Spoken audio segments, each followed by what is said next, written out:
خصوصاً على افضلهم وخاتم النبیین محمد الامین وعلى آلہ وصحبہ اجمعین. اما بعد فاعوذ باللہ من الشیطان الرجیم. بسم اللہ الرحمن الرحیم. الحمد للہ رب العالمین الرحمن الرحیم مالک یوم الدین. ایاک نعبد و ایاک نستعین. اہدنا الصراط المستقیم صراط الذین انعمت علیہم غیر المغضوب علیہم ولا الضالین. آمین. رب اشرح لی صدری ویسر لی امری واحلل عقدۃ من لسانی یفقہوا قولی. اللہم ربنا الہمنا رشدنا واعذنا من شرور انفسنا. اللہم ارنا الحق حقا وارزقنا اتباعہ وارنا الباطل باطلا وارزقنا اجتنابہ. اللہم ربنا یسر لنا امورنا کلہا واتمم لنا بالخیر وتقبل منا فإنک خیر المتقبلین. آمین یا رب العالمین. ابھی میں نے سورہ فاتحہ کی تلاوت کی اور آپ نے سماعت فرمائی.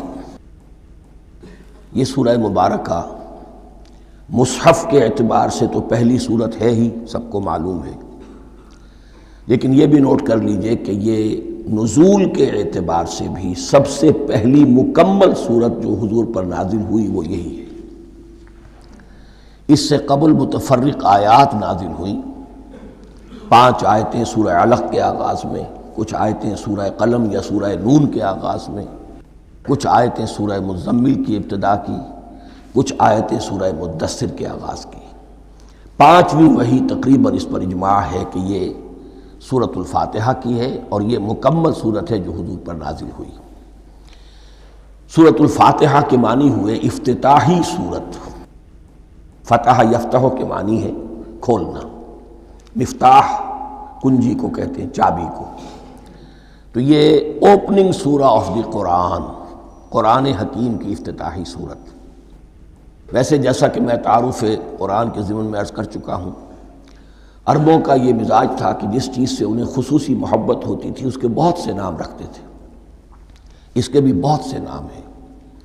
سورۃ الفاتحہ سب سے عام ہے، لیکن الکافیہ، الشافیہ، ام القرآن، اساس القرآن، کم سے کم یہ 4 نام تو میں سمجھتا ہوں کہ ہر مسلمان کو مزید معلوم ہونے چاہیے، اور بھی بہت سے نام. اس سورہ مبارکہ کی بالاتفاق و بالاجماع 7 آیتیں ہیں، اگرچہ ان کی ترتیب میں کچھ اختلاف ہے. ایک رائے یہ ہے، اور یہ رائے امام شافعی کی بھی ہے اور بصرہ کے جو قراء تھے ان کی بھی ہے، کہ آیت بسم اللہ بھی سورہ فاتحہ میں شامل ہے، اس کا جز ہے. وہ اس کو شامل کر کے پھر 7 آیتیں بناتے ہیں. تو آخری جنہیں ہم 2 آیتیں سمجھتے ہیں، صراط الذین انعمت علیہم غیر المغضوب علیہم ولا الضالین، وہ ان کے نزدیک 1 آیت ہے. تو گویا کہ نتیجہ یہ نکلا کہ آیتوں کی تعداد 7 ہی رہتی ہے. امام ابو حنیفہ رحمۃ اللہ علیہ کا موقف اور کوفے کے جو قراء تھے ان کا بھی موقف یہ ہے کہ آیت بسم اللہ نہ سورہ فاتحہ کا جز ہے نہ کسی اور سورت کا جز ہے، سوائے ایک مقام پر جہاں حضرت سلیمان علیہ السلام کا خط جو ہے نقل ہوا ہے، جو انہوں نے ملکہ سبا کو لکھا تھا، انہ من سلیمان و انہ بسم اللہ الرحمن الرحیم. تو قرآن کے متن میں صرف اسی جگہ پر یہ آیت شامل سمجھتے ہیں، باقی یہ صرف علامت کے طور پر کہ یہاں سے ایک نئی سورت شروع ہو رہی ہے درج کی گئی ہے. اس سورہ مبارکہ کو الصلاح قرار دیا گیا ایک حدیث میں. اس کا جو اسلوب ہے وہ دعا کا ہے، اور دعا کے ساتھ اس کی جو مناسبت ہے، اور پھر اسی کی وجہ سے ہماری نماز کا یہ جزو لا ینفک بنا دیا گیا. بلکہ ایک حدیث جو میں آپ کو سناؤں گا اس میں اسی کو نماز قرار دیا گیا. الصلاح یہی ہے. ویسے وہ حدیث مبارک موجود ہے، من لم یقرأ بفاتحۃ الکتاب لا صلاۃ لمن لم یقرأ بفاتحۃ الکتاب، جو شخص سورہ فاتحہ کی تلاوت نہیں کرتا اس کی کوئی نماز نہیں۔ اس کے حوالے سے بھی ہمارے ہاں دو مسلک ہیں، ذکر صرف اس لیے کر رہا ہوں کہ آپ کے علم میں ہو، ان میں کوئی بنیادی فرق نہیں ہے۔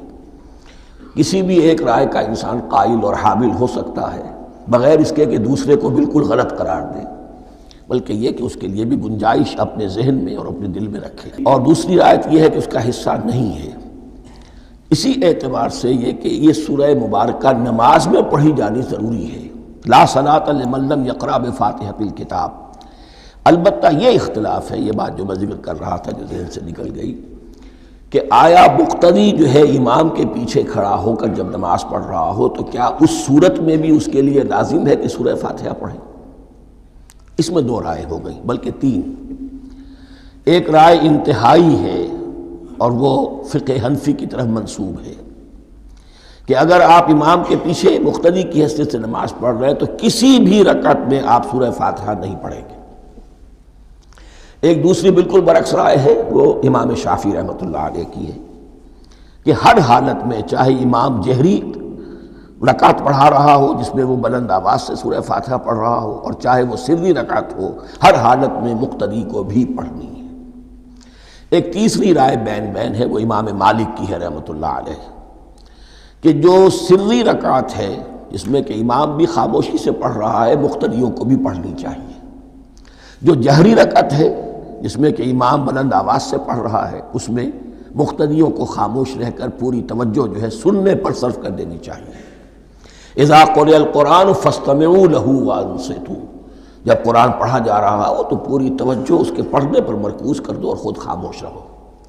میرے اپنی رائے میں یہ تیسری رائے سب سے زیادہ صائب ہے اور اس میں کسی طرح کی بھی کوئی پیچیدگی پیدا نہیں ہوتی۔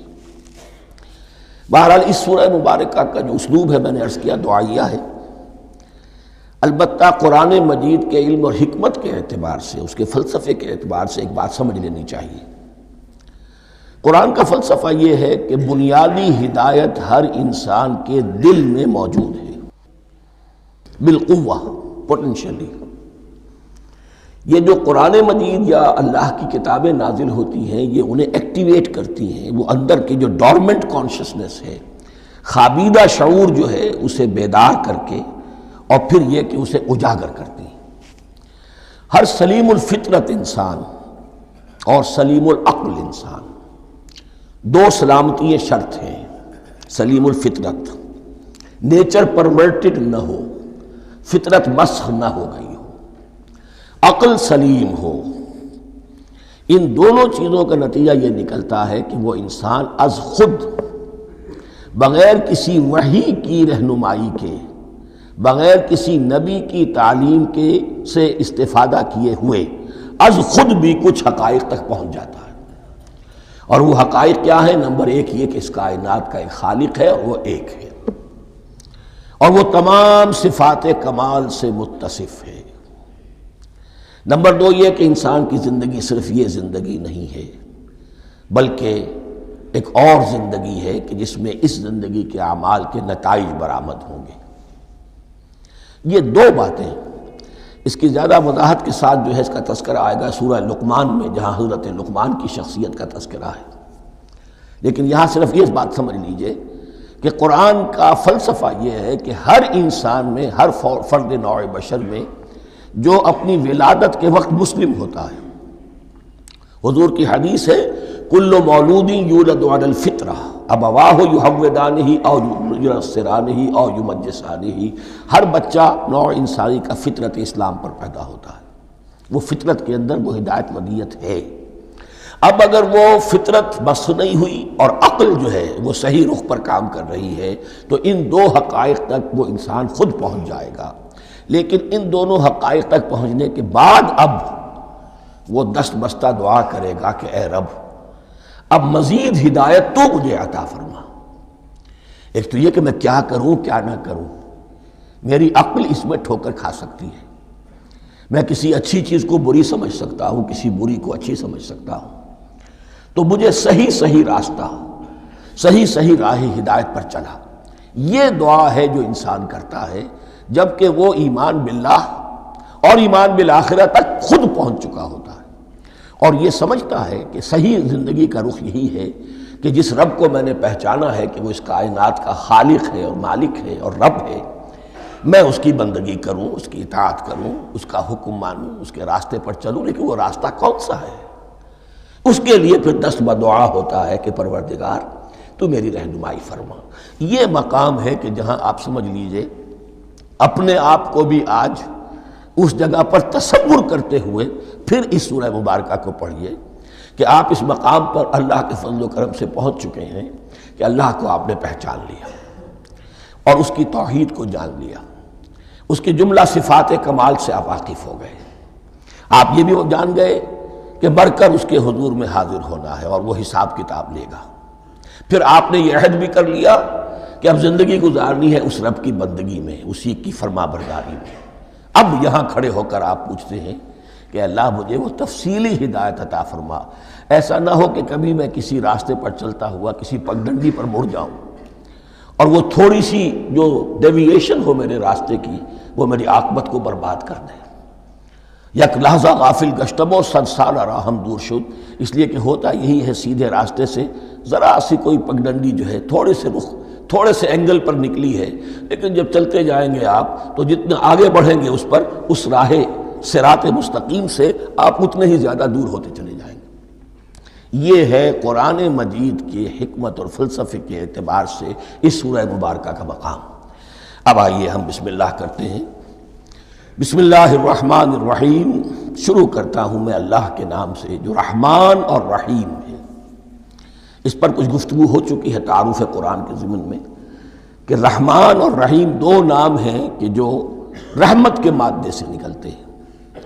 رحمان میں اللہ تعالیٰ کی رحمت کا جوش، ہیجانی کیفیت، طوفانی کیفیت، اور رحیم میں اللہ تعالیٰ کی رحمت کا دوام اور تسلسل۔ یہ دونوں کیفیات اللہ کی رحمت میں بیک وقت موجود ہیں، جس کا ہم تصور نہیں کر سکتے۔ ہم سمندر کو دیکھتے ہیں، متلاطم سمندر ہے، اس میں ہیجان ہے، طوفان ہے۔ دریا کو دیکھتے ہیں کہ وہ سکون کے ساتھ چل رہا ہے، خاموشی سے چل رہا ہے، بہہ رہا ہے، بس تسلسل کے ساتھ بہہ رہا ہے۔ ہم ان دونوں کیفیات کو علیحدہ علیحدہ دیکھتے ہیں تو ہمارا ذہن ان دونوں کو بیک وقت اس کا تصور نہیں کر سکتا، تخیل ممکن نہیں۔ لیکن اللہ کی رحمت کی یہ دونوں شانیں مستقلاً ہر وقت موجود ہیں، بیک وقت، اسی لیے ان دونوں کے درمیان کہیں حرف عطف نہیں آئے گا۔ بسم اللہ الرحمن الرحیم، الحمدللہ رب العالمین۔ کل حمد، اور حمد کو ذہن میں رکھ لیجئے، حمد مساوی ہے تعریف جمع شکر۔ عام طور پر ترجموں میں ایک لفظ لایا جاتا ہے، کل تعریف اللہ کے لیے، یہ کافی نہیں ہے۔ تعریف آپ کسی شے کی کر سکتے ہیں جس میں کوئی حسن ہے، خوبی ہے، کسی بھی اعتبار سے، خواہ آپ کو اس کے حسن و خوبی سے کوئی فائدہ حاصل نہیں ہو رہا۔ ایک پھول ہے، بہت خوبصورت ہے، بس ٹھیک ہے، خوبصورت ہے، آپ نے کہا، تعریف کر دی۔ شکر کرتے ہیں آپ اس شے کا جس سے آپ کو کوئی فائدہ پہنچا ہو، استفادہ ہوا ہو، آپ کی کوئی ضرورت پوری ہوئی ہو، آپ کی کوئی مشکل رفع ہوئی ہو۔ اور آپ دیکھیں گے کہ حمد میں یہ شکر کا پہلو غالب ہے۔ جتنی بھی دعائیں ہیں حضور سے منقول، شکر کے مقام پر وہاں حمد آتا ہے۔ بھوک لگی ہوئی تھی، کھانا کھایا، الحمدللہ الذی اطعمنی وسقانی۔ اب یہاں دیکھیے ترجمہ تعریف نہیں، شکر ہے اس اللہ کا جس نے مجھے کھلایا اور پلایا۔ آپ بیت الخلاء سے باہر آئے، نجاستیں آپ سے دور ہو گئیں، طبیعت میں انشراح ہوا، الحمدللہ الذی اذھب عنی الاذی وعافانی۔ وہ شکر ہے اس اللہ کا جس نے اذیت بخش چیزیں مجھ سے دور کر دیں اور مجھے عافیت بخشی۔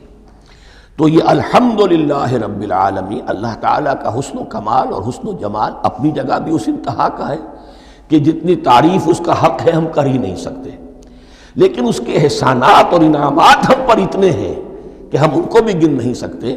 لہٰذا ایک ہی احصاء ہم نے کر دیا الف لام کے ساتھ، الحمدللہ رب العالمین۔ تمام تعریفیں اور کل شکر اللہ کے لیے ہیں کہ جو تمام جہانوں کا پروردگار ہے، رب ہے، مالک ہے۔ رب میں ایک مفہوم ہوتا ہے ربوبیت کا، اور اس میں مفہوم شامل ہوتا ہے تربیت کا، ربیانی صغیرہ۔ تو مالک ہونا اور تربیت دینا، آپ جس شے کے مالک ہوں گے آپ چاہیں گے اس میں بڑھوتری ہو، اس میں اضافہ ہو، وہ نشو و نما پائے۔ تو یہ دونوں چیزیں آپس میں ایک دوسرے کا جڑی ہوئی ہیں، پروردگار بھی اور مالک بھی۔ عام طور پر عربی میں رب کا لفظ مالک کے لیے آتا ہے، رب البیت، رب الدار، رب المال، تو مالک وہاں پر ظاہر بات ہے کہ اس سے مراد کیا ہے؟ مال والا، گھر والا، گھر کا مالک۔ تو کل شکر اور کل تعریف اس اللہ کے لیے ہے جو تمام جہانوں کا مالک بھی ہے اور پروردگار بھی ہے۔ الرحمن الرحیم، رحمان ہے اور رحیم ہے۔ اب دوبارہ اس کی میں وضاحت نہیں کروں گا۔ مالک یوم الدین، یوم دین کا مختار مطلق ہے۔ دین عربی زبان میں کہتے ہیں بدلے کو، دناہم کما دانو، کما تدینو تو دانو، یہ کہاوت ہے۔ جیسے اردو میں ہم کہتے ہیں جیسا کرو گے ویسا بھرو گے، کما تدینو تو دانو، تو یہ ہے بدلہ، اس کا بنیادی مفہوم جو ہے وہ بدلہ ہے۔ تو بدلے کا ایک دن ہے جس دن فیصلہ ہوگا کہ کون کیا کما کر لایا ہے اور اسے کیا بدلہ ملنا چاہیے۔ آیا اس کا برائیوں کا پلڑا بھاری ہے کہ اسے سزا ملنی چاہیے، یا اس کی حسنات اور نیکیوں کا پلڑا بھاری ہے کہ اسے جزا ملنی چاہیے، اس کا انعام اور اکرام کے ساتھ معاملہ کیا جانا چاہیے۔ وہ ایک دن ہے، اسے ہم یوم القیامہ کہتے ہیں۔ اور لیکن اصل بات جو یہاں کہی گئی، یعنی ایک جملے میں تین باتوں کا اعتراف ہو رہا ہے۔ بعث بعد الموت، ایک دن آئے گا کہ ہم مرنے کے بعد تمام انسان اٹھا لیے جائیں گے، پھر حساب و کتاب، پھر اللہ کے ہاں حاضری ہوگی اور حساب کتاب ہوگا۔ اور تیسرے یہ کہ اس حساب کتاب کے دن کا مختار مطلق اللہ ہے، یعنی کسی اور کو اپنے ذہن میں سہارا بنا کر آپ زندگی گزاریں کہ وہ مجھے چھڑا لے گا، یا وہ ہستی جو ہے اتنی زوردار ہے کہ وہ مجھے بچا لے گی، اس سے اپنے دل کو، اپنے ذہن کو بالکل پاک کر لیجئے۔ مالک یوم الدین، ایک دوسری جگہ پر قرآن میں آیا ہے، اس روز کوئی پکارنے والا پکارے گا لمن الملک اليوم للہ الواحد القہار، آج کے دن کس کا اختیار مطلق ہے؟ اور پھر کہا جائے گا اللہ کے لیے، الواحد قہار، جو پوری طرح چھایا ہوا ہے، بس تولی ہے۔ تو مالک یوم الدین، جو جزا و سزا کے دن کا مالک ہے۔ اب یہاں سے کلام ایک رخ بدل رہا ہے۔ ابھی تک تو یہ غائبانہ انداز میں کلام ہو رہا ہے، اللہ سے خطاب نہیں آیا اس میں ابھی۔ الحمدللہ رب العالمین الرحمن الرحیم مالک یوم الدین، اب خطاب ہے ایاک نعبد و ایاک نستعین، ہم صرف تیری ہی بندگی کرتے ہیں اور کریں گے، اور ہم صرف تجھ ہی سے مدد مانگتے ہیں اور مانگیں گے۔ یہ ترجمہ میں کیوں کر رہا ہوں کہ یہ فعل مضارع ہے۔ عربی زبان میں فعل مضارع حال اور مستقبل دونوں کو کور کرتا ہے۔ ایاک کا جو ہے مفعول فاعلی جو ہے، مفعول جو ہے اس میں ضمیر مفعولی، اسے پہلے لا کر حشر کا مضمون پیدا ہو گیا۔ ہم تیری بندگی کرتے ہیں نہیں، ہم تیری ہی بندگی کرتے ہیں اور کریں گے۔ حال میں ترجمہ کیجئے تو یہ اظہار حال ہے، اور مستقبل میں ترجمہ کیجئے تو یہ ایک عہد ہے، قول و قرار ہے، بہت بڑا معاہدہ ہے۔ وَإِيَّاكَ نَسْتَعِينُ، اور صرف تجھ ہی سے مدد مانگتے ہیں اور مانگیں گے۔ اس میں بھی حال کا ترجمہ اظہار حال، اللہ کرے کہ واقعی ہمارا حال وہی ہو، جب ہم یہ الفاظ کہتے ہیں تو واقعتاً ہم اس پر پورے اتر رہے ہوں کہ اسی کی بندگی کر رہے ہوں اور اسی سے ساری استعانت اور استمداد کر رہے ہیں۔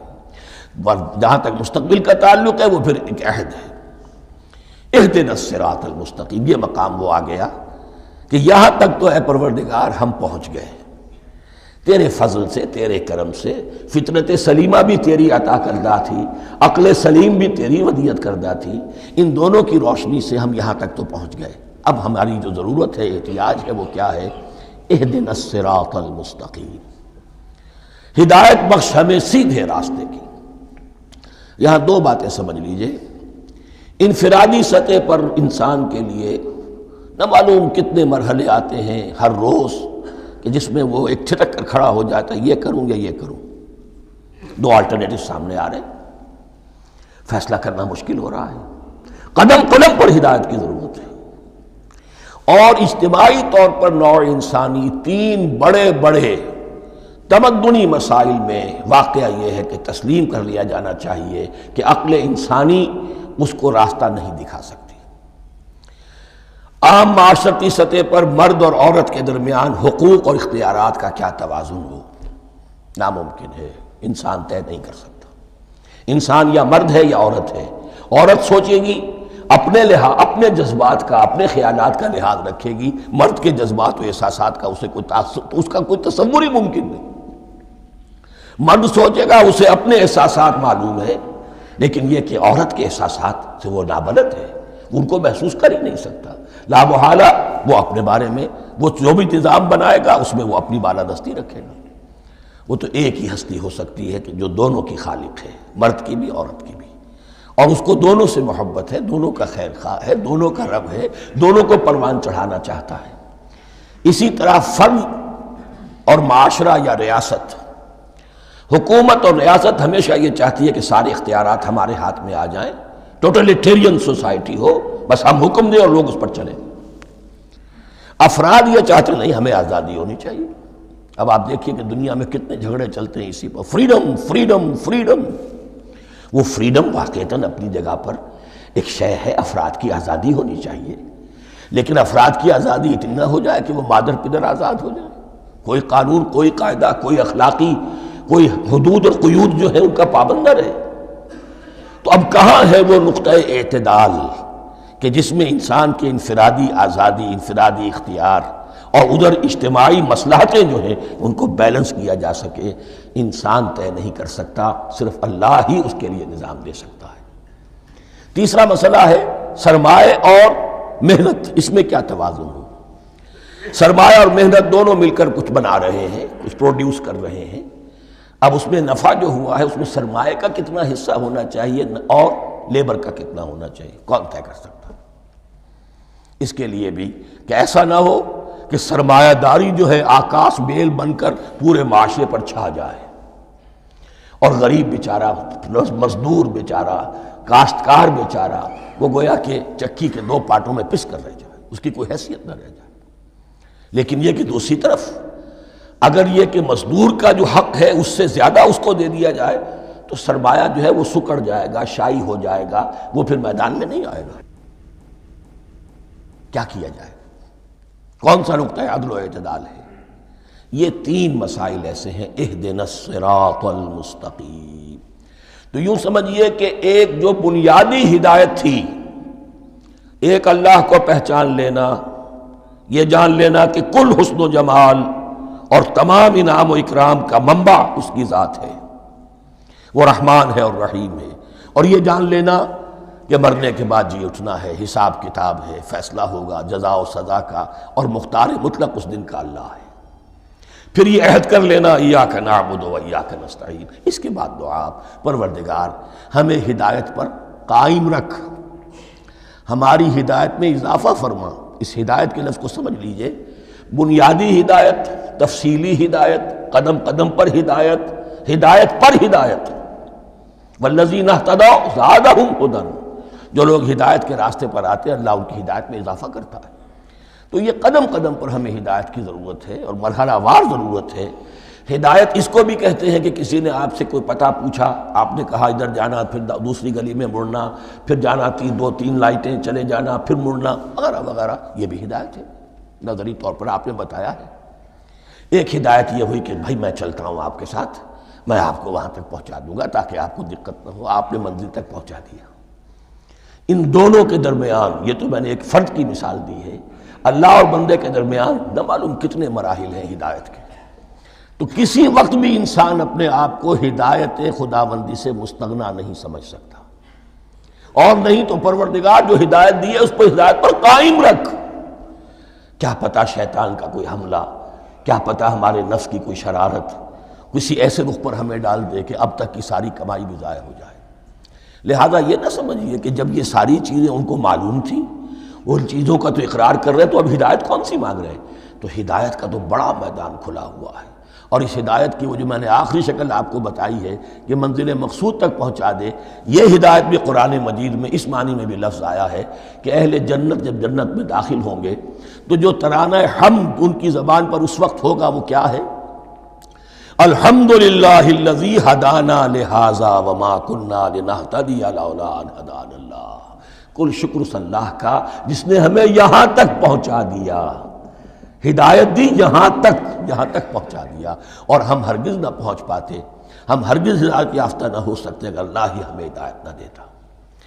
اہدنا الصراط المستقیم، سیدھا راستہ، صراط الذین انعمت علیہم، اب اس کی مزید وضاحت ہے، راستہ اس کا ان لوگوں کا جن پر تیرا انعام ہوا۔ یہ کون لوگ ہیں؟ اس کی وضاحت آپ کو ملے گی سورہ نساء میں، من یطع اللہ والرسول فاولئک مع الذین انعم اللہ علیہم من النبیین والصدیقین والشہداء والصالحین۔ 4 طبقات ہیں منعم علیہم، جن پر اللہ کا انعام ہوا ہے۔ چوٹی پر انبیاء کرام، اس کے بعد صدیقین کرام، اس کے بعد شہداء عظام، اس کے بعد عام صالح مسلمان، صالح ہو۔ یہ بیس لائن ہے، اس سے اوپر کا درجہ شہداء کا ہے، اس سے اوپر کا درجہ صدیقین کا ہے، اور پھر اس سے اوپر کا درجہ انبیاء کا ہے۔ انبیاء میں سے پھر وہ بھی ہوتے ہیں کہ جو اولو العزم میں من الرسل ہیں، لیکن یہ 4 طبقات ہیں، ان کے راستے پر ہمیں چلا۔ غیر المغضوب علیہم ولا الضالین، جو مغضوب علیہم نہیں ہوئے، جن پر تیرا غضب نہیں ہوا، اور غضب ہوتا ہے ان پر کہ جو ہدایت کے واضح ہونے کے بعد ہدایت کو ترک کر دیں، وہ ہے مغضوب علیہم۔ جنہیں ہدایت مل گئی ہو، ہدایت کو پہچان لیا ہو، پھر اپنی شرارت نفس کی وجہ سے، اپنی نفسانیت کی وجہ سے، اپنے تکبر کی وجہ سے، اپنے حسد کی وجہ سے وہ اس حق کو رد کر دیں، اس کو ترک کر دیں، ان پر اللہ کا غضب آتا ہے۔ اور اس میں اس کی بہت بڑی مثال تاریخ کے اعتبار سے یہودی ہیں۔ اللہ نے انہیں ہدایت دی، کتابیں عطا کی، تورات، انجیل، زبور، سینکڑوں نبی ان میں مبعوث کیے، 1400 برس تک نبوت کا تار ٹوٹا ہی نہیں، مسلسل۔ ابتدا میں بھی 2 نبی، موسیٰ اور ہارون، اور اختتام پر بھی 2 نبی، عیسیٰ اور یحییٰ علیہ السلام، اور ان کے مابین کوئی لمحہ نہیں آیا ہے تاریخ بنی اسرائیل میں جبکہ کوئی نہ کوئی نبی موجود نہ ہو۔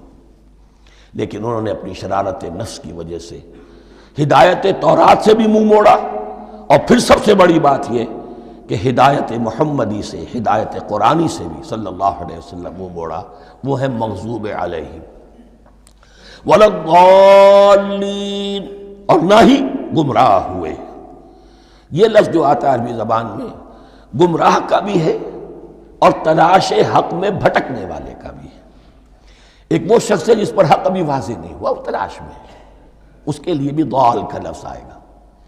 اسی طرح کوئی شخص کسی کے عشق اور محبت میں ایسا ہو جائے، دیوانہ ہو جائے، اس کو بھی ضال کہتے ہیں، یعنی اس کے اوپر جذبات کا اتنا غلبہ ہو گیا ہے کسی کی محبت اور عشق کی بنا پر۔ تو حضور کے لیے یہ لفظ آیا ہے وَوَجَدَكَ ضَالًّا فَهَدَىٰ، اور یہ تو سورۃ الضحیٰ ہے، اکثر بیشتر لوگوں کو یاد ہوگی۔ تو یہ جو ضال کا لفظ ہے، اس میں سمجھ لیجئے ضروری نہیں ہے کہ وہ گمراہ ہو، بلکہ وہ بھی کہ جو ابھی راہ ہدایت کی طلب میں، اس کے حصول کے لیے اس کی تلاش میں کوشاں ہیں، اور وہ بھی کہ جو کسی مغالطے کی وجہ سے حق سے منحرف ہو جائے۔ یہ بھی جان لیجئے کہ ایک ہے بدنیتی، تکبر، حسد، حق کو جان کر پہچان کر رد کر دینا یا چھوڑ دینا یا ترک کر دینا، ایک ہے کسی غلطی میں، کسی جذبات کے اندر آ کر، کسی غلو کے اندر مبتلا ہو کر اور حق سے منحرف ہو جانا۔ اس کی جو سب سے بڑی مثال ہے وہ نصارہ ہے، عیسائی ہے۔ حضرت مسیح کو انہوں نے مانا لیکن غلو کیا، یہ لفظ آئے گا آگے، لا تغلو فی دینکم، اپنے دین میں غلو نہ کرو۔ جیسے ہمارے ہاں بھی بعض لوگ ہیں جو حضور صلی اللہ علیہ وسلم کی تعریف میں، حضور صلی اللہ علیہ وسلم کے ساتھ اپنی محبت کے اظہار میں غلو کر جاتے ہیں۔ یہ انتہا درجے کو ہو گیا تھا حضرت مسیح علیہ السلام کے ماننے والوں میں، اور اس کی بنا پر انہوں نے تثلیث کا عقیدہ ایجاد کر لیا اور حضرت مسیح علیہ السلام کو اللہ کا بیٹا بنا دیا۔ تو اس کی سب سے بڑی مثال ضالین کی اس اعتبار سے کہ ہدایت پانے کے بعد کسی بدنیتی سے نہیں بلکہ کسی اچھے جذبے میں غلو کی وجہ سے، رسول سے محبت کرنا تو اچھا جذبہ ہے، لیکن یہ محبت بھی ایک حد میں رہنی چاہیے۔ غلو کرے گی تو ظاہر بات ہے کہ اس کے بعد وہ گمراہی کی طرف لے جائے گی۔ تو یہ ہے اس سورہ مبارکہ کا ترجمہ، اور اس کے بعد آخر میں آمین کہنا یہ مسنون بھی ہے، کہنا چاہیے، البتہ اختلاف یہاں بھی صرف اتنا ہے کہ نماز میں جب آپ امام کے ساتھ ہیں، وہ اگر جہری قرات کر رہا ہے تو آیا اس کے بعد آپ کو بھی بالجہر کہنا ہے آمین یا نہیں کہنا، یہ اختلاف ہے، ان میں کوئی فرق واقع نہیں ہوتا۔ یہ چیز متفق علیہ کہ کہنا ہے آمین، بلکہ یہ آمین تو یہودیوں میں ہے، یہ آمین جو ہے یہ عیسائیوں میں بھی ہے، ان کی بھی جو پریئر لارڈس پریئر ہے اس کے بعد آمین، وہ آمین کہتے ہیں، وہ فرق، وہ لفظ ایک ہی ہے، اس لیے کہ عبرانی زبان اور عربی زبان یا تو ہم یہ کہہ سکتے ہیں کہ دونوں بہنیں ہیں، کوئی ایک مشترک زبان تھی ان کی ماں جس کی یہ دو بیٹیاں ہیں، اور یا یہ کہنا پڑے گا کہ عربی زبان کی ماں جو ہے وہ عبرانی زبان ہے۔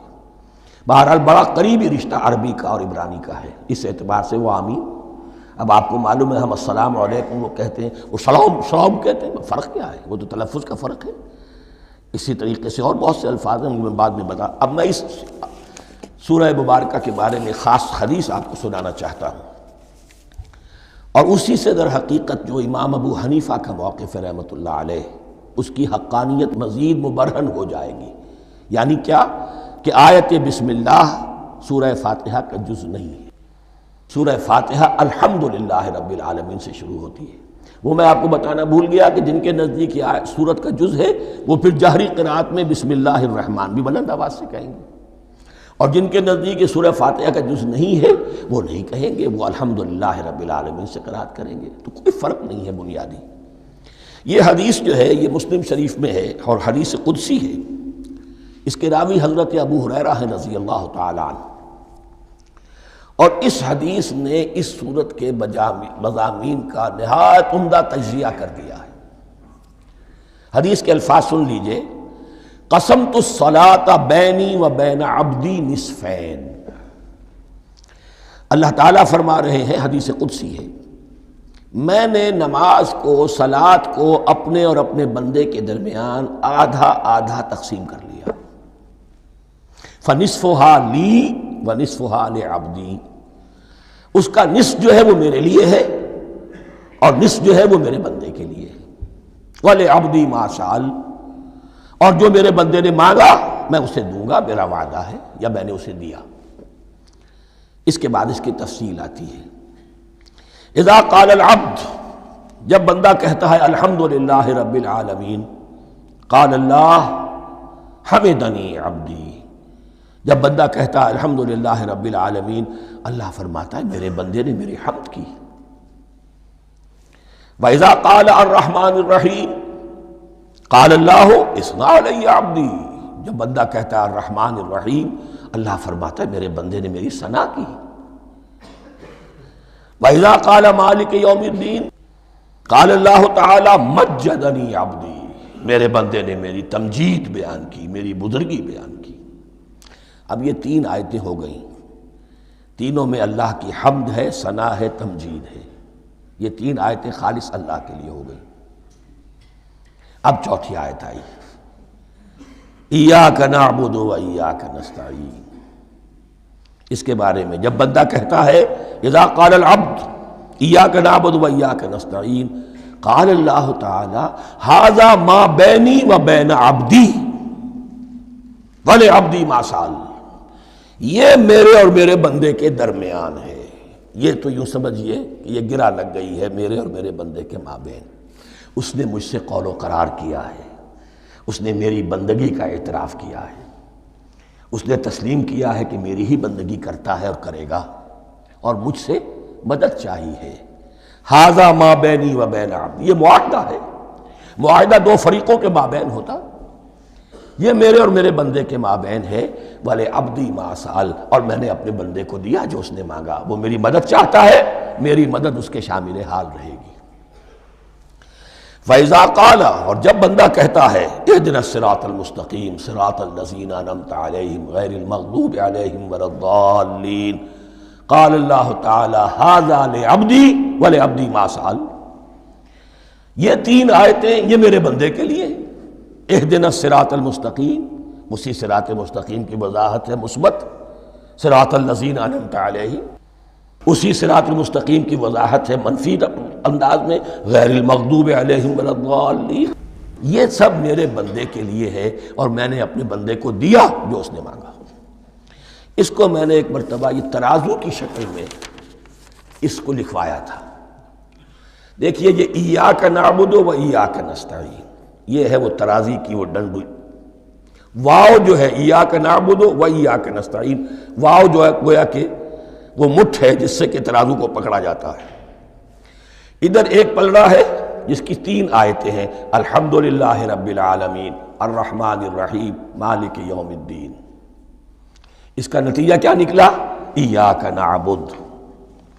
آپ نے شاید یہ سنا بھی ہو، ایک بہت ہی عمدہ قرات کا جو ریکارڈ ہے قاری عبدالباسط عبدالصمد کا، وہ یہیں سے چل کر سورہ فاتحہ کی قرات کر کے ایاک نعبد پر آ کر رکتا ہے۔ الحمدللہ رب العالمین الرحمن الرحیم مالک یوم الدین ایاک نعبد۔ گویا کہ یہاں یہ صورت بالکل ہاف ہو گئی ہے۔ 3 آیتوں میں اللہ کی حمد ہے، ثنا ہے، تمجید ہے، جس کا نتیجہ ہم تیری ہی بندگی کرتے ہیں، تیری ہی اطاعت کریں گے۔ لیکن اب اس کے بعد سوال ایاک نستعین، اسی کی جو استعانت کیا درکار ہے ہمیں؟ ہدایت۔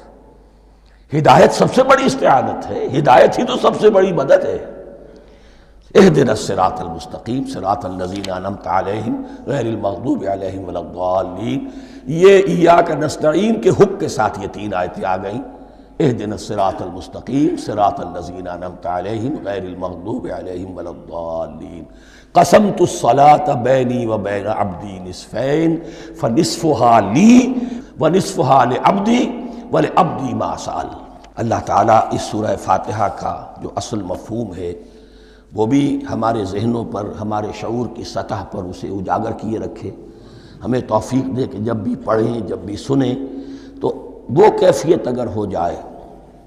اس لیے کہ ایک حدیث ہے کہ الصلاۃ معراج المومنین، نماز تو اہل ایمان کے حق میں معراج کے درجے میں ہے۔ اس حوالے سے ہم یہ سمجھ سکتے ہیں کہ کوئی وقت ایسا آ سکتا ہے کہ انسان کو واقعتاً، روح انسانی واقعتاً اللہ کے یہ جواب سنے۔ انہونی بات نہیں ہے، ہوتا ہے خطاب آخر، اٹھتا ہے حجاب آخر، کرتے ہیں خطاب آخر، یہ تو ہوتا ہے۔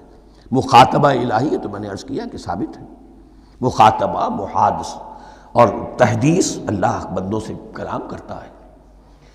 اب آئیے بسم اللہ الرحمن الرحیم، اب یہ سورہ بقرہ شروع ہو رہی ہے۔ سورۃ البقرہ جو 286 آیات پر مشتمل ہے، تقریباً 2.5 پاروں پر پھیلی ہوئی ہے۔ ہر شخص جانتا ہے کہ یہ قرآن حکیم کی حجم کے اعتبار سے سب سے بڑی سورت ہے، لیکن یہ معاملہ صرف حجم کا نہیں ہے۔ نبی اکرم صلی اللہ علیہ وسلم نے اسے سنام القرآن قرار دیا ہے۔ آپ نے فرمایا لکل شیء سنام، ہر چیز کی ایک چوٹی ہوتی ہے، جیسے اونٹ کا کوہان ہوتا ہے۔ وسنام القرآن البقرہ، سنام القرآن، قرآن کی چوٹی جو ہے وہ سورۃ البقرہ ہے۔ یہ نوٹ کر لیجئے جو میں نے کل آپ کو جو مختلف مکی اور مدنی صورتوں کے گروپوں کے بارے میں بتایا تھا کہ یہاں سے اب پہلی منزل بھی شروع ہو رہی ہے اور پہلا گروپ بھی شروع ہو رہا ہے، اور اس کے ساتھ جو اگلی صورت آئے گی وہ اس کا جوڑا ہے، سورہ آل عمران، جس کی سب سے نمایاں علامت یہ نوٹ کیجئے، یہ بھی الف لام میم سے شروع ہوئی، اگلی بھی الف لام میم سے شروع ہوگی۔ اس کے بعد 2 صورتیں مدنی اور ہیں، لیکن ان دونوں میں نہ حروف مقطعات ہے، نہ کوئی اور تمہیدی کلام ہے، براہ راست خطاب سورہ نساء میں یا ایھا الناس اور سورہ مائدہ میں یا ایھا الذین آمنوا، کوئی تمہیدی بات نہیں، کوئی حروف مقطعات نہیں، براہ راست خطاب۔ وہ ایک جوڑا ہے سورہ نساء اور سورہ مائدہ، اور یہ ایک جوڑا ہے سورہ بقرہ اور سورہ آل عمران۔ سورہ بقرہ اور سورہ آل عمران کو نبی اکرم صلی اللہ علیہ وسلم نے الزہراوین بھی قرار دیا ہے۔ زہرا کہتے ہیں بڑی روشن چیز کو، یہ حضرت فاطمہ رضی اللہ تعالی عنہ کے نام کے ساتھ آتا ہے، فاطمۃ الزہراء، تو زہرا بہت روشن، دمکتی ہوئی شے۔ الزہراوین، یہ 2 نہایت دمکتی ہوئی صورتیں ہیں جو قیامت کے دن 2 بدلیوں کی شکل میں ظاہر ہوں گی، حضور نے فرمایا، اور جو لوگ ان صورتوں سے محبت کرتے تھے ان پر سایہ کریں گی۔ اللہم ربنا اجعلنا منہم، ہمیں اللہ تعالیٰ ان میں شامل فرما دے۔ اس سورہ مبارکہ کو دو حصوں میں تقسیم سمجھیے۔ ویسے تو یہ کہ رکوع آئیں گے، پارے بھی بدلیں گے اس میں، لیکن حصے دو ہیں۔ پہلے حصے میں اصل روئے سخن سابقہ امت مسلمہ سے ہے، یہود سے، بنی اسرائیل سے۔ دوسرے حصے میں اصل خطاب موجودہ امت مسلمہ سے ہے، امت محمد سے صلی اللہ علیہ وسلم۔ پہلے حصے میں 18 رکوع ہیں لیکن آیات 152 ہیں۔ دوسرے حصے میں 22 رکوع ہیں لیکن آیات 134 ہیں۔ گویا کہ اس سے آپ کو توازن نظر آئے گا کہ اگرچہ ادھر رکوعوں کی تعداد کم ہے 18 لیکن آیات کی تعداد زیادہ ہے 152۔ دوسرے حصے میں رکوعوں کی تعداد زیادہ ہے 22 لیکن آیات کی تعداد 134۔ اسی لیے اس کا ایک نام میں نے تجویز کیا ہے، وہ اس لیے تاکہ کچھ حقائق آپ کے ذہنوں میں ان ناموں کے حوالے سے بھی انشاءاللہ محفوظ ہو جائیں گے۔ سورۃ الامتین، دو امتوں کی صورت، اس لیے کہ تقریباً نصف اس کی ساری بحث جو ہے، مرکزی بحث، وہ سابقہ امت مسلمہ بنی اسرائیل، اور دوسرا نصف اس میں سارا خطاب وہ ہے موجودہ امت مسلمہ یعنی امت محمد صلی اللہ علیہ وسلم۔ اس کا جو پہلے 18 رکوع ہیں یا پہلا حصہ ہے، اس کے اندر ڈویژن فردر ہوگی ورٹیکل، عمودی۔ پہلے 4 رکوع، پھر 10 رکوع، پھر 4 رکوع۔ لیکن جو 22 رکوع ہیں دوسرے حصے کے، دوسرے نصف کے، اس میں ڈویژن جو ہے جو ہاریزونٹل ہے، وہ افقی تقسیم ہے، عمودی نہیں، افقی۔ وہ میں بعد میں بیان کروں گا جب ہم وہاں پہنچ جائیں گے۔ ان کو پہلے سمجھ لیجئے کہ اس پہلے حصے کی جو تقسیم میں نے کی ہے، پہلے 4 رکوع، پھر 10 رکوع اور پھر 4 رکوع۔ پہلے 4 رکوع یوں سمجھیے کہ پورے قرآن مجید کے لیے اس کی حکمت اور فلسفے کا جو حصہ مکی قرآن میں بیان ہو چکا تھا اس کا خلاصہ ہے۔ جب یہ صورت نازل ہو رہی ہے تو یہ تو مدینہ میں حضور تشریف لا چکے ہیں، 12-13 سال جو ہے گزر چکے ہیں، اور ان 12-13 سالوں کے دوران 2/3 قرآن نازل ہو چکا ہے۔ اس میں جو بھی حکمت، فلسفہ اور بنیادی دعوت، یہ جو چیزیں مکی قرآن میں بیان ہوئیں، ان کا خلاصہ نچوڑ نکال کر یہاں 4 رکوعوں میں رکھ دیا گیا۔ اگرچہ ان میں بھی جب گہرائی میں آپ دیکھیں گے تو روح سخن جو ہے وہ بنی اسرائیل کی طرف ہے، وہ میں بعد میں عرض کروں گا، لیکن اضافی طور پر یہ سمجھ لیجئے کہ پورے مکی قرآن کے حکمت اور پیغام کا خلاصہ ان 4 رکوعوں میں۔ پھر 10 رکوع ہیں جن میں براہ راست خطاب ہے سابقہ امت مسلمہ، یا بنی اسرائیل۔ اس کے بھی 2 حصے ہیں۔ پہلے ایک رکوع میں دعوت ہے، بڑا انداز اس کا بڑا پیارا ہے، اس میں دعوت ہے، ایمان لاؤ محمد پر صلی اللہ علیہ وسلم۔ اور اس کے بعد 9 رکوع ہیں ملامت کے، ملامت، تنقید، تم نے یہ کیا اور یہ کیا اور یہ کیا، ہم نے یہ احسان کیے، یہ احسان کیے، یہ احسان کیے، تم نے یہ ناشکری کی، یہ ناشکری کی، یہ ناشکری کی۔ اور اس سب کا نتیجہ آخری 4 رکوعوں میں ہے کہ اب تمہیں اس منصب سے معزول کیا جا رہا ہے جس پر تم 2000 برس تک فائز رہے ہو، اور تمہیں ہٹا کر اب ایک نئی امت محمد کی شکل میں جو وجود میں آ چکی ہے صلی اللہ علیہ وسلم، اسے اس پر فائز کیا جا رہا ہے۔ اور اس کی علامت کے طور پر اسے میں کہا کرتا ہوں کورونیشن، تاج پوشی۔ ایک امت معزول، دوسری امت اس کا نصب ہو رہا ہے، اس کی تاج پوشی کے لیے سمبل، علامت کیا ہے؟ قبلہ تحویل۔ وہ قبلہ یروشلم، سابقہ امت کا قبلہ اب ادھر رخ نہیں ہوگا، اب اہل توحید کا قبلہ یہ مکے کی طرف ہوگا، بیت اللہ کی طرف ہوگا۔ تو تحویل قبلہ کا مضمون ہے جو ان 4 رکوعوں میں آتا ہے۔ تو یہ میں نے تھوڑی سی تمہید جو ہے آپ کے سامنے رکھ دی ہے۔ اب بسم اللہ کیجئے۔ بسم اللہ الرحمن الرحیم۔ الف لام میم۔ الف لام میم یہ حروف مقطعات ہیں، یہ علیحدہ علیحدہ پڑھے جاتے ہیں، علم نہیں پڑھ سکتے اس کو، الف لام میم، ہا میم ہے، ہا علیحدہ میم علیحدہ، اگرچہ لکھے ہوئے ہوتے ہیں جڑے ہوئے، کاف ہا یا عین صاد لکھے ہوئے جڑے ہوئے، پڑھے جائیں گے علیحدہ علیحدہ، قطع علیحدہ کرنا، تو حروف مقطعات ان کے بارے میں ایک بات تو جو ہے اجماعی ہے، سب کے نزدیک مسلم ہے، ان کا کوئی حتمی مفہوم اور ان کے حتمی معنی کسی کو معلوم نہیں سوائے اللہ اور اس کے رسول کے۔ اس معنی میں یوں بھی کہا گیا یہ کوڈ ورڈز ہیں،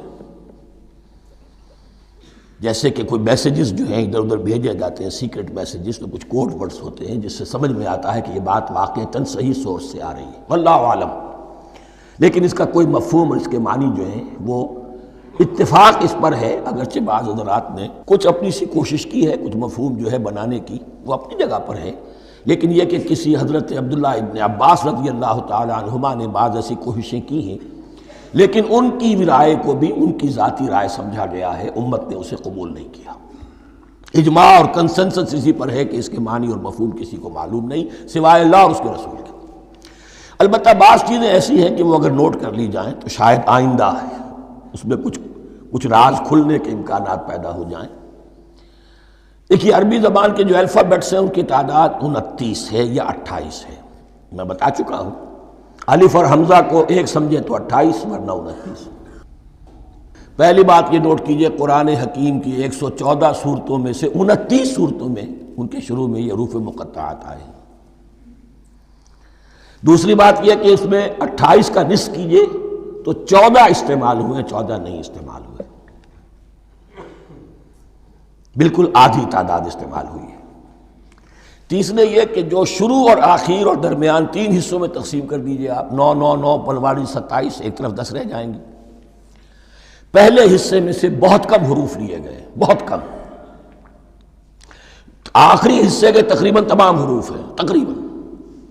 درمیانی حصہ وہ ہے کہ جس میں آپ نے دیکھا ہے کہ عربی میں جوڑوں کی شکل میں ہے، صاد ضاد، فرق کیا ہے نقطے کا، سین شین فرق کیا ہے نقطوں کا، را زا فرق کیا ہے نقطے کا، تو جو بھی نقطے والا لفظ ہے وہ نہیں لیا گیا اور جو بغیر نقطے کے غیر منقوط ہے وہ لیا گیا۔ پھر اس میں 3 صورتیں ہیں جن میں ایک ایک حرف آیا ہے، سورہ قاف، سورہ نون، سورہ صاد۔ پھر صورتیں ہیں جن میں 2 2 آئی ہیں، جن میں 3 3 آئے ہیں، پھر 4 4 آئے ہیں، 2 ہی صورتیں ہیں جن میں 4 4 ہیں، اور 2 ہی صورتیں جن میں 5 5 ہیں۔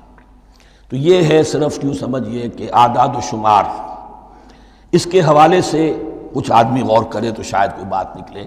باقی وہ مثال میں آپ کو بتا دیتا ہوں کہ حضرت عبداللہ ابن عباس نے ایک رائے ظاہر کی کہ الف لام میم در حقیقت ایک جملے کا خلاصہ ہے، انا اللہ اعلم، پہلا لفظ انا اس کا الف لے لیا، درمیانی لفظ اللہ اس کا درمیانی لام لے لیا، تیسرا لفظ اعلم یہ آخری لفظ ہے، آخری حرف میم لے لیا، انا اللہ اعلم، میں اللہ جانتا ہوں، واللہ اعلم، واقعتاً اللہ ہی جانتا ہے۔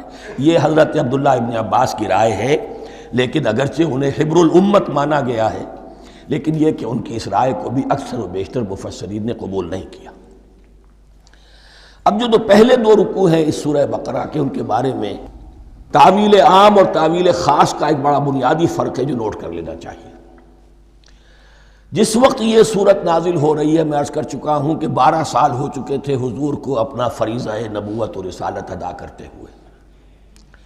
ایک جماعت اچھی بھلی تیار ہو چکی تھی جنہوں نے حضور کی دعوت پر لبیک کہا، ایمان لائے اور آپ کی تعلیمات پر عمل کیا۔ وہ ایک گروہ موجود تھا، یہ ابو بکر ہے، یہ عمر ہے، یہ عثمان ہے، یہ طلحہ ہے، یہ زبیر ہے، یہ عبد الرحمن ابن عوف ہے، یہ مصعب بن عمیر ہے، دیکھ لو۔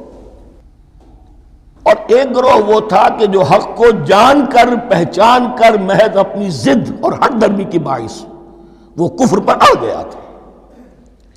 اور اب ایک تیسرا گروہ پیدا ہو رہا تھا مدینے میں آ کر، وہ ابھی ایمبریونک سٹیج میں ہے، کہ جو داعی ہے، مدعی ہے کہ ہم مانتے ہیں لیکن حقیقت میں نہیں مانتے۔ یہ 3 قسم کے گروہ دنیا میں ہمیشہ پائے جائیں گے، ہمیشہ۔ اب اسے میں اس کو لا رہا ہوں تعویل عام کی طرف۔ جب بھی کبھی کوئی دعوت اٹھے گی انقلابی، ایک ہوتا ہے واعظ و نصیحت، ٹھیک ہے، جس نے بھی فائدہ اٹھایا اٹھا لیا، ایک ہوتی ہے دعوت انقلابی۔ وہ انقلابی دعوت کا ہدف ہوتا ہے نظام کو بدلنا۔ نظام بدلتا ہے تو ظاہر بات ہے کہ جو لوگ اس نظام میں جن کے ویسٹڈ انٹرسٹ ہیں اور جن کو پریولیجز حاصل ہیں، جن کے مفادات ہیں، وہ تو لازماً اپنے نظام کا تحفظ کریں گے، ٹکراؤ ہوگا، تصادم ہوگا، تصادم میں جانی نقصان بھی ہوگا، مالی نقصان بھی ہوگا۔ یہ گویا کہ کسی انقلابی دعوت کے لوازم ہیں۔ اگر یہ شے نہ ہو تو دعوت انقلابی ہے ہی نہیں۔ اس اعتبار سے ہر انقلابی دعوت کے جواب میں تین طبقے پیدا ہو جاتے ہیں۔ ایک وہ کہ جو اس دعوت کو قبول کرتے ہیں دیانت کے ساتھ، خلوص کے ساتھ، اخلاص کے ساتھ، اور پھر پوری جواں مردی کا ثبوت دیتے ہیں، ہر چہ بعد آباد، اب جو آئے سو آئے، جان دینی پڑے حاضر ہیں، مال دینا پڑے حاضر ہیں، کوئی تکلیف آئے، کوئی مشقت آئے، کوئی مصیبت آئے، کوئی قربانی کرے، حاضر۔ جب پکارا گیا واپس نہیں پھیرا کوئی فرمان جنوں کا، اور تنہا نہیں لوٹی کبھی آواز جرس کی۔ خیریت جاں راحت تن صحت داماں، سب بھول گئیں مصلحتیں اہل ہوس کی۔ ایک وہ لوگ ہوتے ہیں، ایک وہ لوگ ہوتے ہیں کہ جو اڑ جاتے ہیں ضد پر، ہٹ درمی پر، ماننے کے باوجود، جاننے کے باوجود کہ بات تو ٹھیک ہے جو کہہ رہے ہیں، کیسے مان لیں؟ ہماری سیادت، ہماری چودراہٹ، ہمارے مفادات، ہمارے یہ ساری چیزیں، ان سب کے اوپر زد پڑ رہی ہے۔ یہ لوگ اڑ جاتے ہیں، اور پھر کوئی دعوت، کوئی نصیحت، کوئی مزید افہام و تفہیم ان کے حق میں مفید نہیں ہوتی۔ اس لیے کہ صحیح بات ہے جو کہتے ہیں کہ سوتے کو تو جگایا جا سکتا ہے، جاگتے کو کیسے جگائیں؟ کوئی سویا ہوا ہے تو آپ اسے جگا دیں گے، جو جاگا ہوا ہے لیکن وہ بنا ہوا ہے، وہ اٹھنے کو تیار ہی نہیں ہے، تو آپ کیسے اٹھا دیں گے اس کو؟ تو جو لوگ جان بوجھ کر حق کو پہچان کر رد کر دیتے ہیں، پھر ان کے حق میں کوئی دعوت، کوئی نصیحت، کوئی تبلیغ، کوئی انذار، کوئی تبشیر مفید نہیں ہوتی۔ تیسرا درجہ ایسے لوگوں کا ہوتا ہے جو یا تو شروع میں آتے ہی شرارت کے ارادے سے ہیں، کوئی مصلحت ہے جس کی وجہ سے اس دعوت کو قبول کر لیا، کوئی ذاتی منفعت ہے جس کے لیے قبول کر لیا، یا یہ کہ شروع میں تو اخلاص کے ساتھ آتے ہیں، لیکن جب قربانی دینے کا وقت آتا ہے تو ان کے اندر سیرت و کردار کی وہ مضبوطی نہیں ہوتی کہ ہر چہ بعد آباد، یہ نہیں ہوتی، وہ پھر ڈگمگاتے رہتے ہیں، کبھی کچھ چلے پھر کہیں ٹھٹک کر رہ گئے، پھر کہیں کچھ چلے پھر ٹھٹک کر رہ گئے۔ یہ تیسرا طبقہ ہے کہ جو کہتا ہے، دعوی مدعی ہے کہ ہم نے مانا ہے، قبول کیا ہے، بات ٹھیک ہے، کچھ تھوڑا بہت چلتے بھی، لیکن جہاں مشکل آئی چھٹک کر کھڑے ہو گئے، اوندھے منہ گر پڑے۔ یہ تیسرا طبقہ ہے۔ اس کے لیے لفظ ہمارے ہاں منافقین بھی ہے، لیکن اس رکوع میں آ کر ابھی ان 4 رکوعوں میں نہیں بلکہ سورہ بقرہ میں مکمل میں بھی کہیں نفاق کا لفظ نہیں آیا ہے، اس لیے کہ اسے مرض سے تعبیر کیا گیا۔ یہ مرض ہے ایک، اور اس مرض کے ذریعے سے لوگوں کے اندر جو ہے وہ ایک نفاق کا بیج پڑ رہا ہے، جو ظاہر ہوگا تو منافقت پوری کی پوری کھل کر سامنے آ جائے گی۔ روگ ہے انسانی شخصیت کا، اس حوالے سے وہ تیسری، اور یہ چونکہ اہم ترین حصہ تھا، اور یہ مرض اب شروع ہو رہا تھا، مدینے میں، مکے میں نہیں تھا، لہذا زیادہ تفصیل سے اس کے بارے میں گفتگو ہوئی۔ اب ان 2 رکوعوں کا سلسلے وار مطالعہ انشاءاللہ اس دوسری نشست میں کریں گے۔